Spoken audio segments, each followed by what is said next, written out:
What's up, everybody? Welcome back for another awesome episode. We got Eric Wylie in the house. He is a former corporate IT worker turned trainer. He's the owner and founder of Lakeside Health Coaching in Lakewood, Washington. He's part of the adjunct faculty of Pacific Lutheran University, teaching classes on everything training and everything like that. We have also, he happens to be a trainer for the Freedom Education Project at Women's Correctional Center for Washington State. So this is probably one of the most interesting guests I've had on this show. Eric, welcome. Thanks very much. Is interesting a euphemism for random? I don't believe in randomness. I think it's all just a collection of awesomeness. We'll call it All that. right. That sounds fantastic. I can be interesting. I can be random. I can be awesome. Exactly. Because I think one of the good topics that I definitely knew we were going to touch on is the monotony and the kind of what comes with corporate jobs is just the Yeah, same stuff over and over again. And it's like, I think as humans, a lot of us are not meant for that style environment. totally. Yeah. I was in the IT industry for 25 years. And I never got into like the mega corporations because that too much of I'm stuck in a box. Let me Mhm. work for a small to medium-sized business that has new challenges that I have to jump outside that usual box and make things work. And it's on you to do it. That I think is kind of that entrepreneurial mindset there of let me come up with a solution, let me find a new and unique way to do that. That's awesome. Yeah. Because I know that certain places, certain positions do allow for that, but I know there are so many people that are kind of stuck in that. I won't call it a trap, but just the monotony of doing the same thing over and over and over again. Yeah, totally. And 20 years ago, 30 years ago, that was more of the typical career path. You Hmm. would graduate high school, you went to college or a trade school, you got a job, you start wearing suits and ties for the next 50 years. You get a gold watch or whatever it is, and then off you go into Yeah. retirement. We don't, the younger generations don't do it that way at all. Yeah. Yeah. Yeah. It's definitely a little bit of a difference generation to generation because I know as we're filming this, my dad's retiring in like a month and he's like one of the last people to get like a pension where he's at. And I'm like, well, times have changed. Now it's like fend for yourself, buddy. Hmm. Yeah. So we got to Yep. figure out what's next. Exactly. And keeping it fresh definitely helps. Yes. Now, Yeah. when There's it always came more to opportunities. exactly. Yeah. Now, when it came to that time to change, what was your like light bulb moment of like, I just want to move on to something else. I have a passion outside of this. What was that spark? It's interesting, and I got to give total credit to my last employer. Another one of those aspects of being an interesting person was my last IT job was for a guitar custom shop, building custom guitar and bass parts. So another random, connection of things there.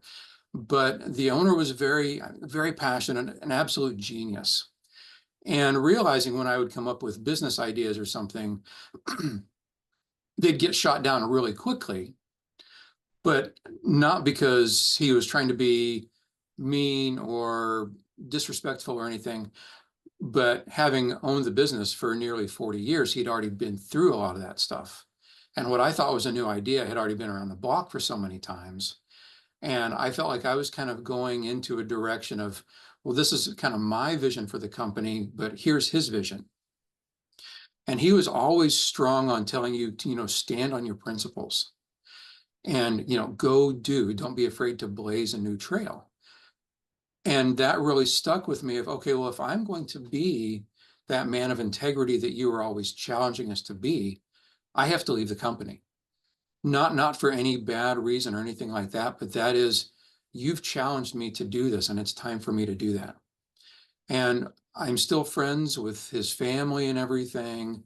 We run into each other every couple of years, and the door is always open. So it was one of those things of, you kind of got pushed into a different place, and this is little birdie, this is your chance to fly and grow. And at the same time, I was kind of burned out doing the IT stuff. So it was an opportunity to actually jump into the training world because I had gone through my own health transformation and everything and was looking at how do I help other people do the same thing.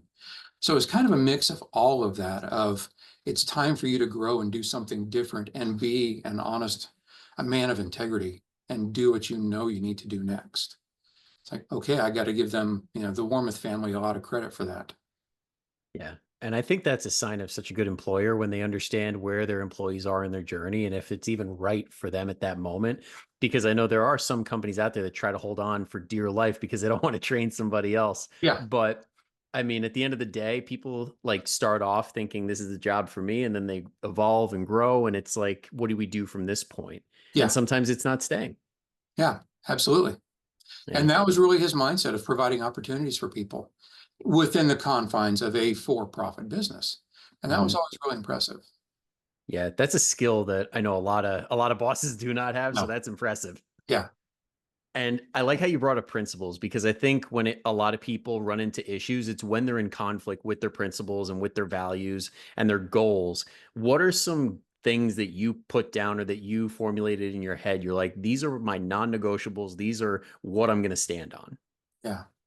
It's interesting you ask that as I go back to when I started my business, and of course, coming from a business background, what's your mission? What's your vision? And all those sorts of things. And a lot of trainers start a business without much of a vision beyond, hey, I like training people and this is kind of fun. How do you try to keep that focused? And for me, and you and I have already mentioned it here, doing the same thing day in and day out, and there is a certain monotony to training, but every session is new. Every session, you might have 10 sessions in a day, but that's the first session that day for every one of those 10 people.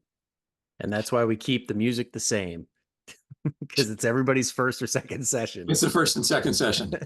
Yeah. But within that, I always look for the excitement. What's exciting? What's new? Every person that walks in is a new opportunity to learn something or do something in some new and unique way. I don't have to do it the same, even though it might be the same concept as the person 45 minutes ago.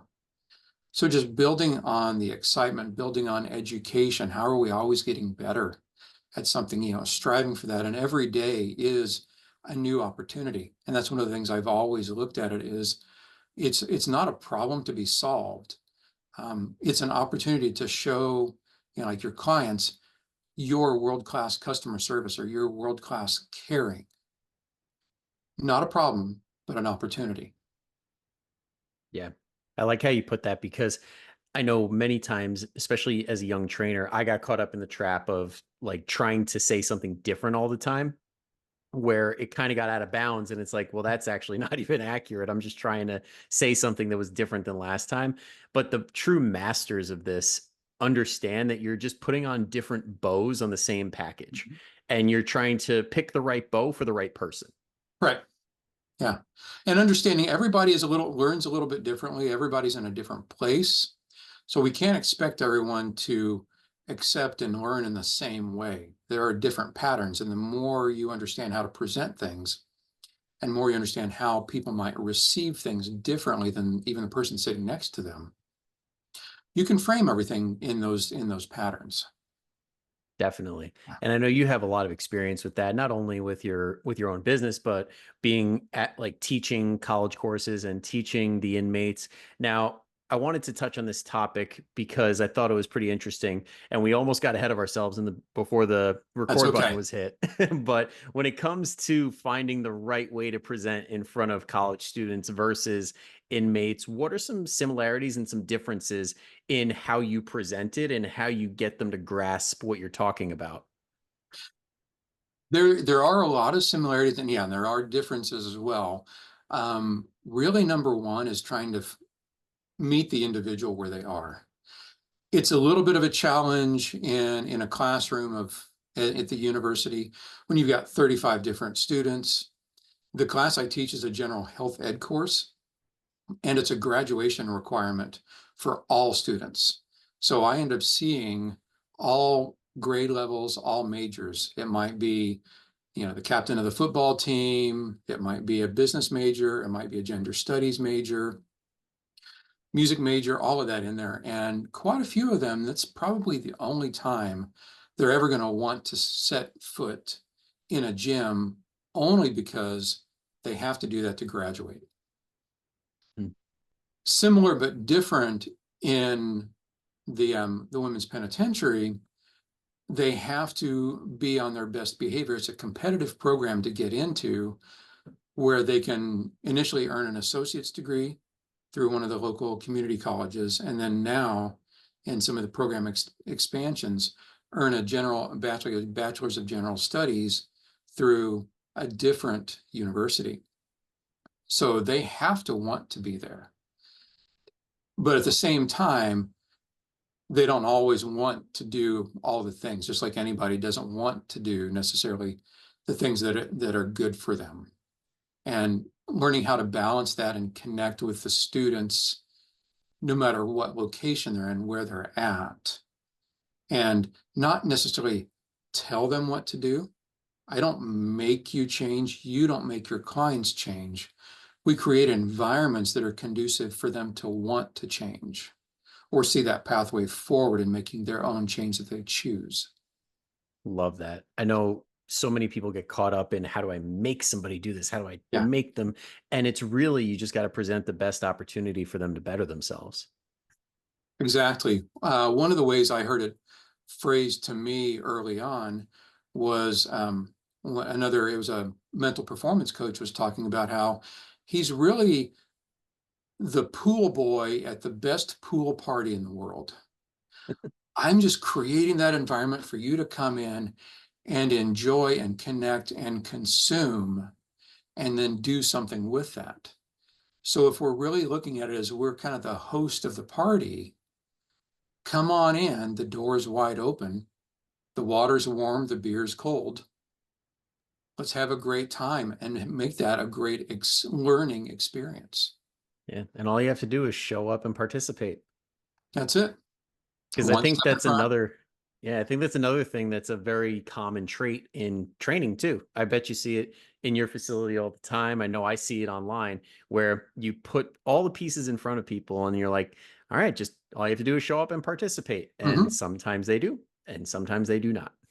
True. As long as they participate to the level that they're able to do that day. Exactly. Within the university class, well, actually in both classes, you can see the students that walk in, the eyes are kind of glazed over, they just kind of mope on into their seat, and you ask them a question, and it's like they're in slow motion of trying to, you know, and I use a phrase, and I don't know if you're much of a football fan, but Marshawn Lynch many, many years ago from the Seattle Seahawks he was about to get fined for not showing up to press conferences. All he had to do was show up. And there was one press conference he showed up for. Every question that he was asked, he responded with, "I'm just here so I don't get fined."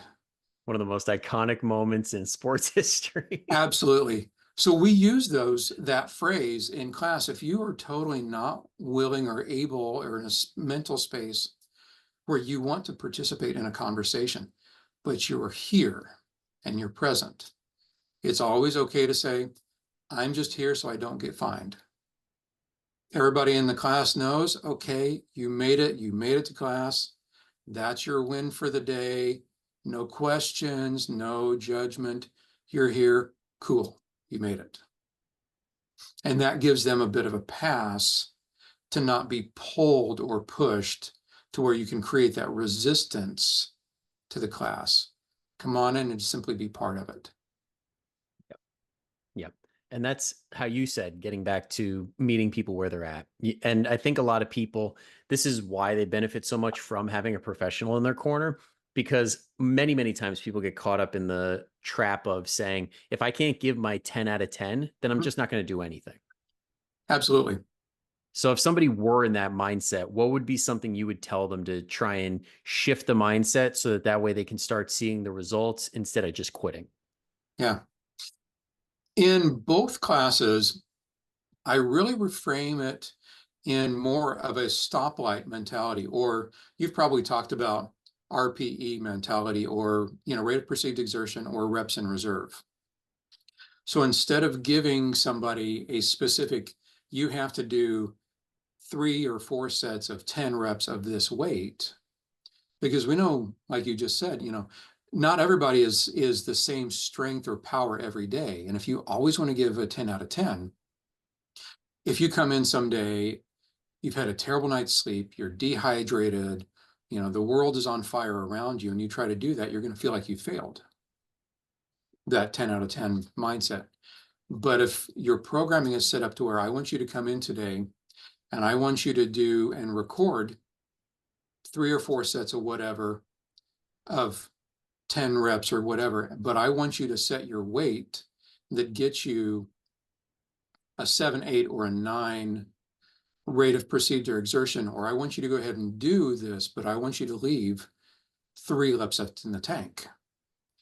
No matter how many reps or what weight you actually do, if you successfully do a set at that RPE or reps and reserves, you did your 10 out of 10. I've just redefined what your definition of a 10 out of 10 is. And that way, every workout is a success, because we reset it to where everything is dependent on what your capacity is that day. Mhm. Yeah. Exactly. And that's the key word, is capacity. And it's Yeah. always a good thing to keep tabs on that, because I know when I was younger, I had no idea of like, especially when working as a trainer, you're just like, no, more hours are good hours. And you eventually burn out. And I think a lot of people do that on their journey as well, where they're just like, I'm going to do as much as I physically can in X amount of time. And then I'm either done and I'm just going to coast and go back to normal living, Mm-hmm. or they say, I'm just going to try and keep this pace and eventually do burnout. Yeah, absolutely. And Brian, there's also a flip side of the capacity here. By taking away those hard and fast numbers, you might come in someday, and this will all circle back around to the stoplight comment I made, and it be the best night of sleep you had. Last night's dinner was incredible. You feel on fire. And if you go in and do exactly those numbers that I prescribed, but you could have done more, you left some training capacity on the table. If I tell you, okay, give me that RPE of 8, all of a sudden that also gives you the green light to do more, because you have that capacity that day. And that's really cool to see, oh, wait, I have more to give. Mhm. All of a sudden that step has gone up and up. Yep. So And going back to that, that's, yeah, go ahead. I was just going to say, that's a sweet spot when you're like, Yeah, I'm putting in some good work and I still have some left in the tank. yeah, absolutely. And that's where the stoplight idea is. Yellow light is really, this is where my normal capacity is. Green light is, I am on fire, I am doing incredible. And the red light is, I'm doing good to even tie my shoes today. If you have 3 different programs structured and you walk in, 80% of the time you're doing your yellow light programming and you're at 100%.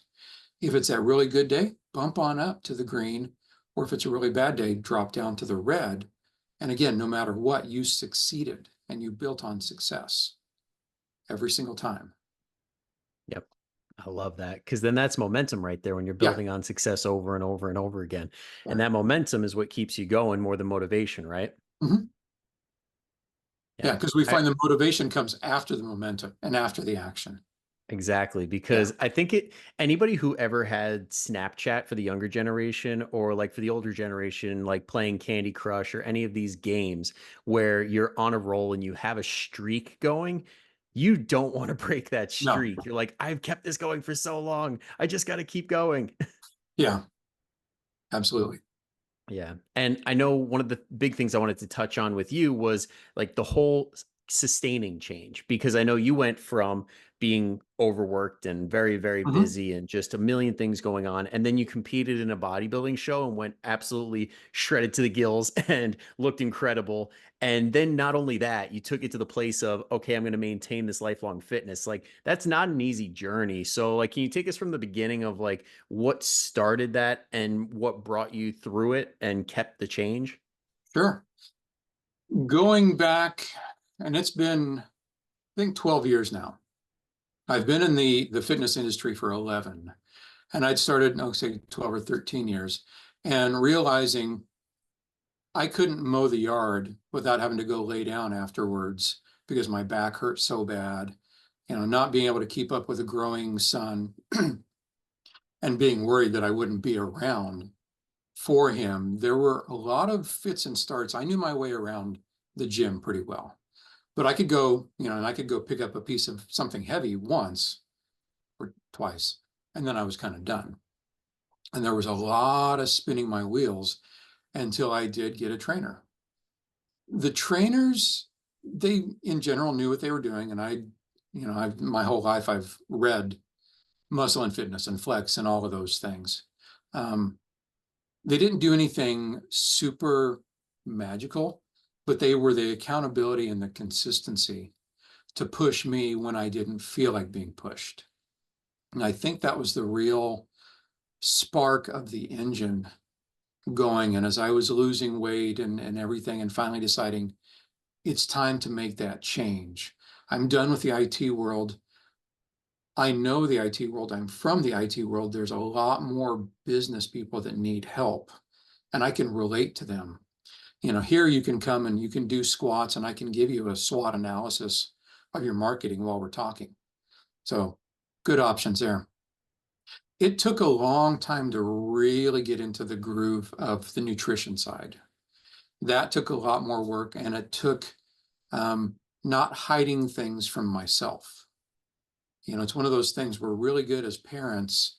The skyhook method of food and snacks in the kitchen as you walk through, and just grab a handful of something and eat while you're running around. And you think back, well, I didn't have anything to eat today.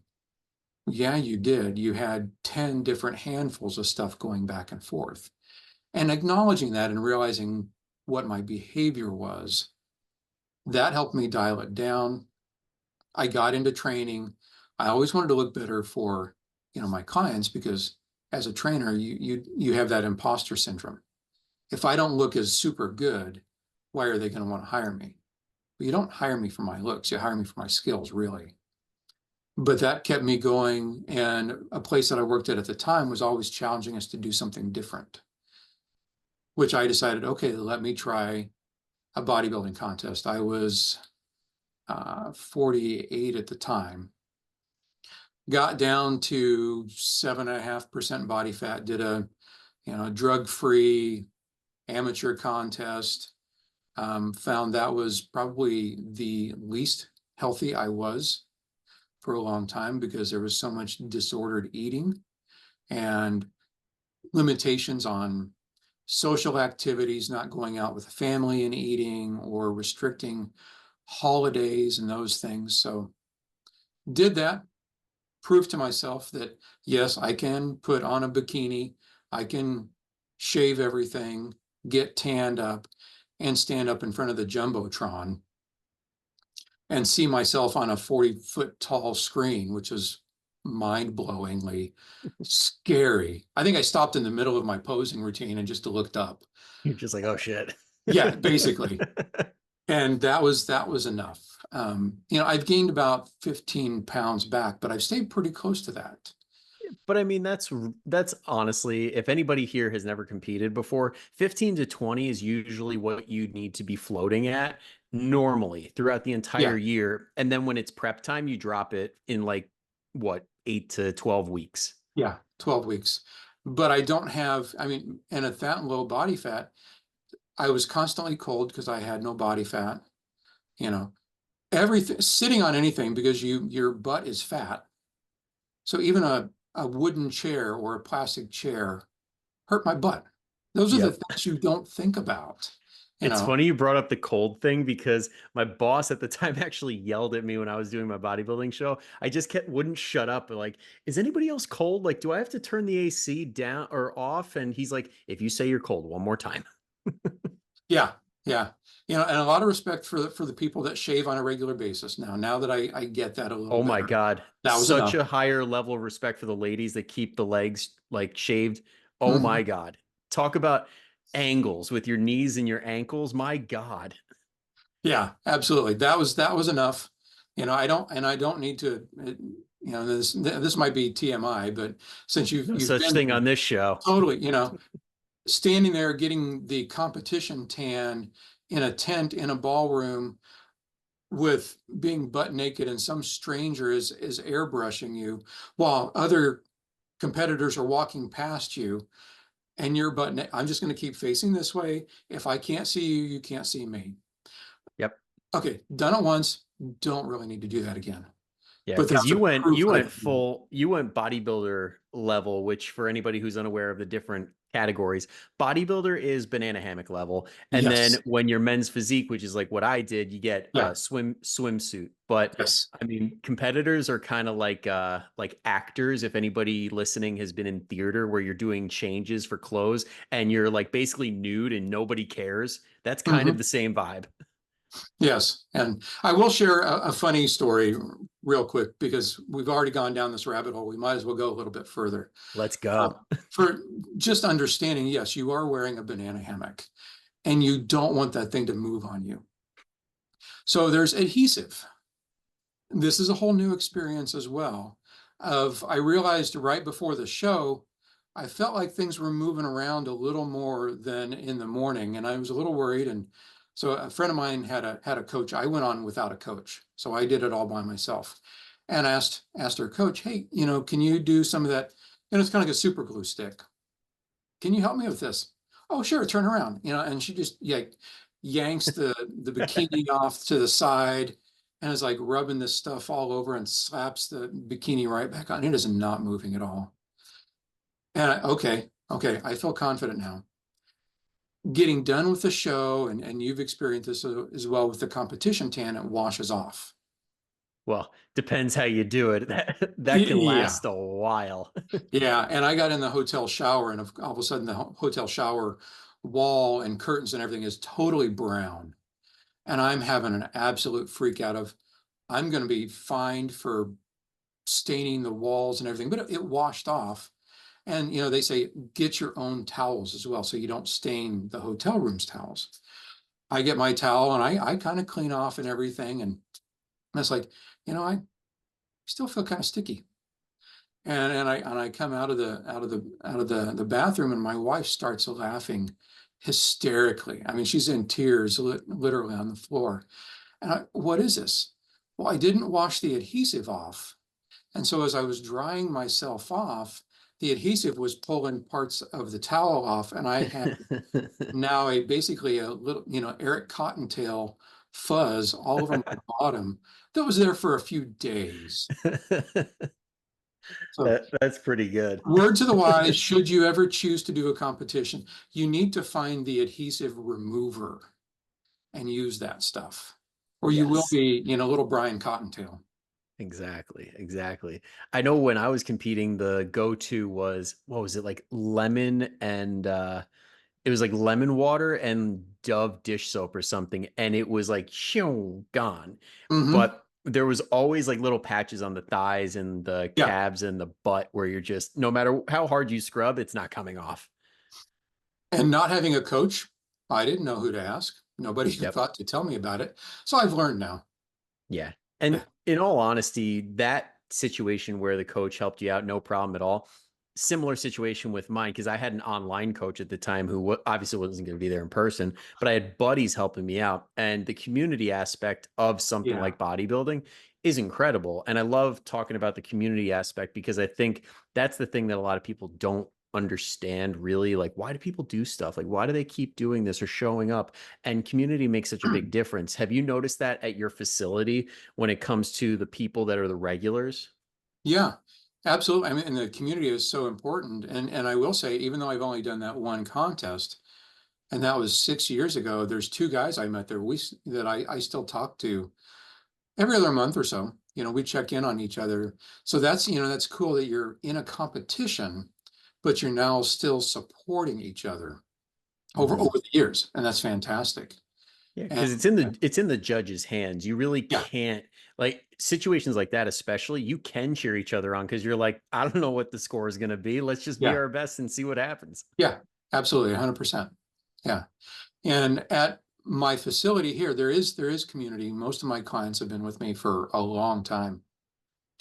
And we do have kind of an already built-in community that most of my clients are members of our local country club.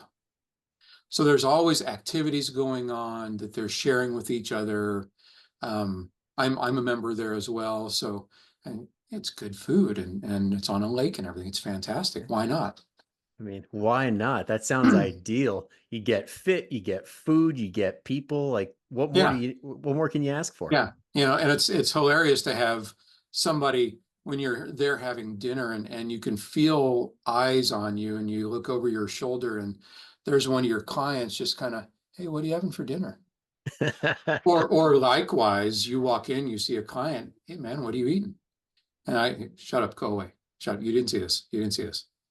Okay, I get it. I get it. No, no Yep. secrets. We're No doing this. secrets. We're That's we're one working thing. out. That's one thing I do miss about where I used to train at. I would always grab groceries on the way home. So I would go to the Stop and Shop right around the corner from the gym, and Mhm. people would like avoid me with their carts. I'm Yeah, like, guys, I don't really care that much. I yeah, mean, do or don't do what I say. It's on you. yeah, yeah. I deadlifted this morning. I'm having a burger this evening. Thank you very much. Exactly. And Yeah, not to mention, if you don't have the occasional treat, like what's this all for? yeah, yeah. It's really, and for them, coming to me is a lot of keep me healthy so that I can go do everything I want to do. Mhm. They're not trying to win competitions or anything like that. They're just trying to enjoy their best lives.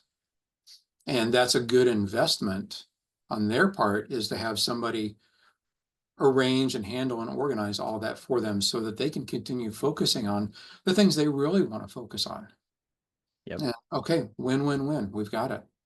And it comes back to that capacity too, because I think one thing that a lot of people miss is that, especially when it comes to coaching or personal training, is the mental capacity of having to have your own plan, knowing that you can trust this plan, knowing that you know how to adjust the plan, and everything that goes into, I don't know, you said at 11 years, I'm somewhere around like 9 or 10 years in this game, and somehow they got all figured that out for themselves. Yeah, That's a big mental load.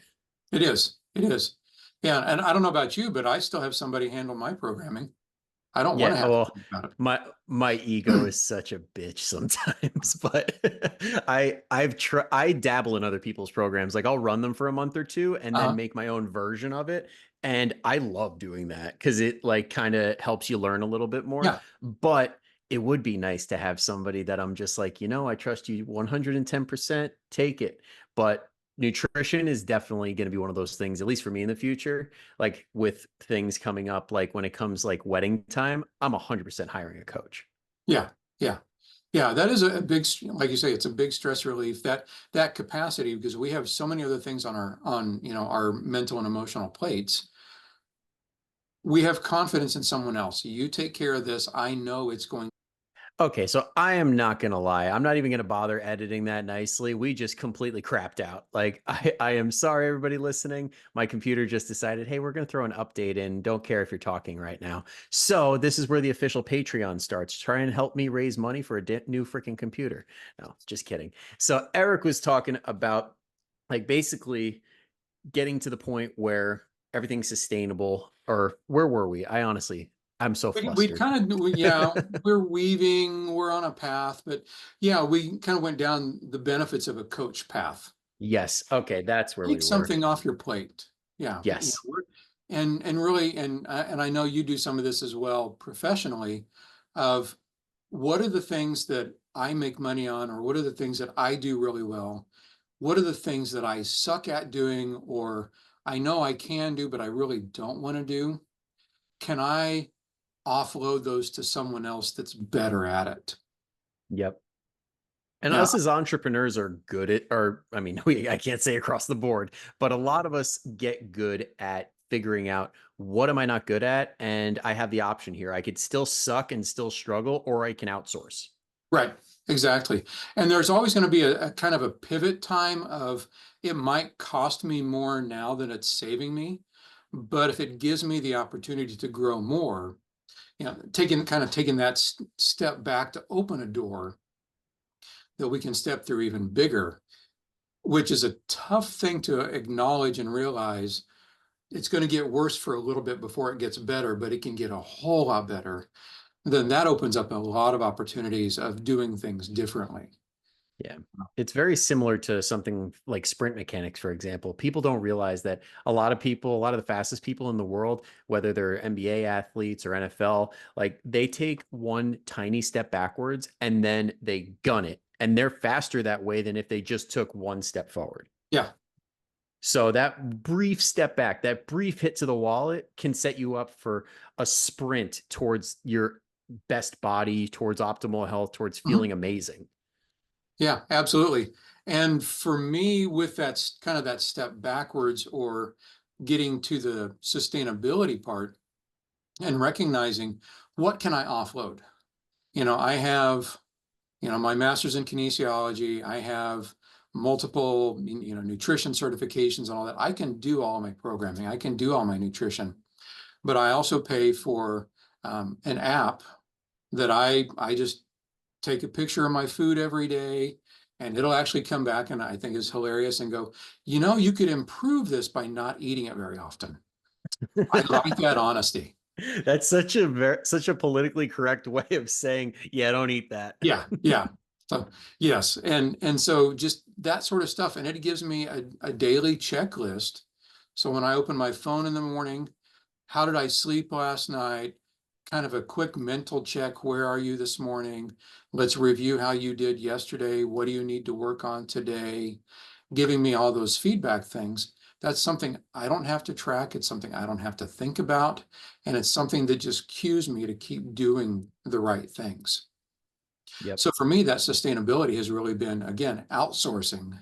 And in this case, to an app called Gyroscope that connects to all of my things and just gives me the things, the tasks that I need to do. And then I can move on from there and not have to think about it in any other way. That's been the best for me. I'm gonna have to write that down. I want that now. Yeah. Gyroscope. And when I look into it, don't worry, everybody. I'm gonna put it in the show notes so everybody can get access to that too. Yeah. And next to that, I forgot I put a little note here. One of the things I wanted to touch on this whole topic is just the fact that before all this happens, there really needs to be that brutal honesty with yourself. Because I think there's a lot of people out there that are just not lying to themselves, but let's be honest, they're lying to themselves, saying, Yeah. "No, I can do this, or I should be able to do this. I need to make it happen," and they just don't. So, like, what do we do about that? Yeah, absolutely. Um, so if we look at it as, and I'm going to use the phrase creative hopelessness, when you get to a position to where you cannot think of you can't outthink, you can't outwork, you can't do a way out of where you're at now, that moment of hopelessness, this is a big mind switch. If we can look at it as, oh, there's no opportunities. Yes, there are. There are only new opportunities. The things you didn't do, the things that got you here aren't going to get you anywhere forward. How can you be in that moment creative in coming up with new opportunities, not trying the things you've been doing, but doing something new? So kind of a creative hopelessness. There are only new opportunities to move forward. What are those opportunities? And really digging into trying to find something different. That's a Yeah. big opportunity. Yep. And understanding that that's something different should be something better, because there's Yes. always a big difference. I know I ask myself this question all the time when trying to evolve the Fit 40 program. I'm like, is this just different or is this actually better? Yeah. But even in some cases, different for different is okay, Hmm. because we often feel like, okay, I need to go from point A to point B. Well, point B may not really be the place you need to be. It might be point C or D, but you can't see those points from where you're at. So if you Yep. at least get a different perspective, a new perspective, you might find that whole better thing is right around the corner. You just couldn't see it from where you were at. Yeah, I guess that really only applies to when something's already working, where it's like, Yeah, okay, if something's working, keep it in the mix, but make it better if you can. But if something clearly isn't working, anything different yeah, is probably a move in the right direction. absolutely. Yeah, if it's working, you're getting results, don't get smart on yourself and mess it up. Yeah. Keep it simple. Okay. I wish I had that advice a few years back. Yeah. No Because judgment. then, No because judgment. then you create more problems than you had in the first place, which is always a fun lesson to learn. Yeah. And I Yep. will have to point out for everybody, yes, I am drinking out of a beer stein. No, I am not drinking on camera. This is Mio and water. This is how I get my hydration in. It just looks a whole lot better in a beer stein. It does look like a Pilsner, I'm not gonna lie. Now, if anybody's looking for an easy way to increase their water intake and they work from home or they're able to bring one into work, I have one Yeah. downstairs too. The beer stein is awesome, and you get a great arm workout every time you go Yeah. to drink it. Yeah. Yeah. I crack up. My girlfriend's like, "Why do you inconvenience yourself like this? It's so freaking heavy." And I'm like, "Yeah, it is. It's a It's a, power move." that's right. It's a curl. Yes, it's a curl. But anyway, this has been an eventful and a very insightful episode, to say the least. I Awesome. know everybody listening has definitely gotten a lot out of this. We touched on the mental side of things. We touched on like everything in between when it comes to fitness and nutrition. And I know that they're going to want to see more from you. So if people want to see where you're at and what you're putting out, where can they find you? Instagram is the best place for that. Lakeside Health Coaching. I am kind of intermittent in posting, but there is more stuff coming up as to how I'm approaching things and things that they might be able to get out of it. So definitely check me out there. Reach out to me, Lakeside Health Coaching, and shoot me a message, and I'll be happy to respond. Awesome. Awesome. I will put that all in the show notes in the description. So you guys, if you're listening, just go down there, click away and find Eric. And our only ask is that if you had any moment during this podcast where you're like, damn, that was good, or my friend needs to hear this, my mom needs to hear this, somebody in your life needs this information, just send it their way and tell them that Brian and Eric say hi. All Hi, right. everybody. All right. So thank you again for tuning in all the way through. I hope you have a great rest of your week. We'll see you same time, same place next week. But until then, go kick some ass. We'll see you later.